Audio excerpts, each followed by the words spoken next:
용마중학교 서상혁 참가자입니다.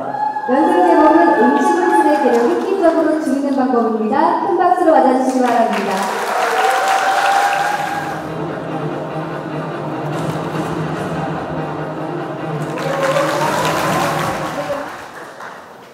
시원한 연설로 무더위를 날려버리겠습니다. 안녕하십니까? 용마중학교 2학년 서상혁입니다. 지구온난화로 인한 기후변화의 심각성은 이미 우리의 생활을 위협하고 있습니다. 지구온난화의 주범은 이산화탄소인데요. 한 가지 다행인 것은 이산화탄소 저감의 열쇠가 우리의 일상생활에 있다는 것입니다.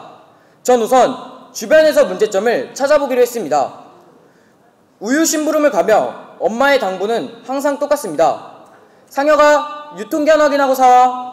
유통기한을 확인하고 우유를 사며 문득 유통기한 내에 팔리지 않는 우유는 어떻게 될까 궁금해졌습니다. 자료를 찾아보니 유통기한과 소비기한이라는 다소 생소한 용어가 있었습니다. 유통기한이 지나면 무조건 버려야 하는 걸로 알고 있었는데 유통기한이 지나도 사용하거나 먹을 수 있는 기간은 더 길다고 합니다. 소비자에게 판매할 수 있는 기한이 유통기한, 섭취 시 안전에 이상이 없는 기한이 소비기한입니다.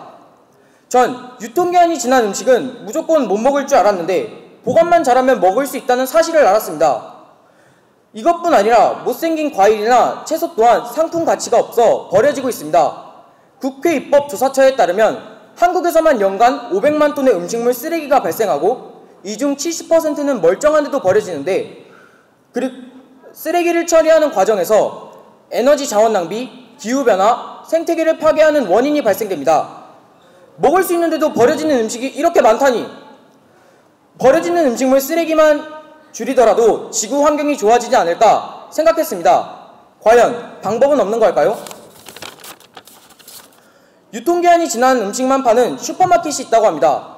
덴마크 코펜하겐에 위치한 위푸드라는 슈퍼마켓에서는 유통기한이 지났거나 흠이 있는 식품을 손질해 정품보다 싼 가격에 판매하는데 매일 아침 매장이 문을 열기 전부터 긴 줄을 서야 할 정도로 인기가 있습니다.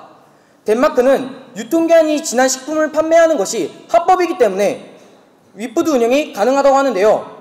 판매 수익은 저소득층과 어려운 국가를 지원하는 데 쓰며 신선하지는 않지만 먹을 수 있는 과일, 채소, 빵 등과 유통기한이 지났지만 먹을 수 있는 가공식품을 주로 판매하고 있습니다.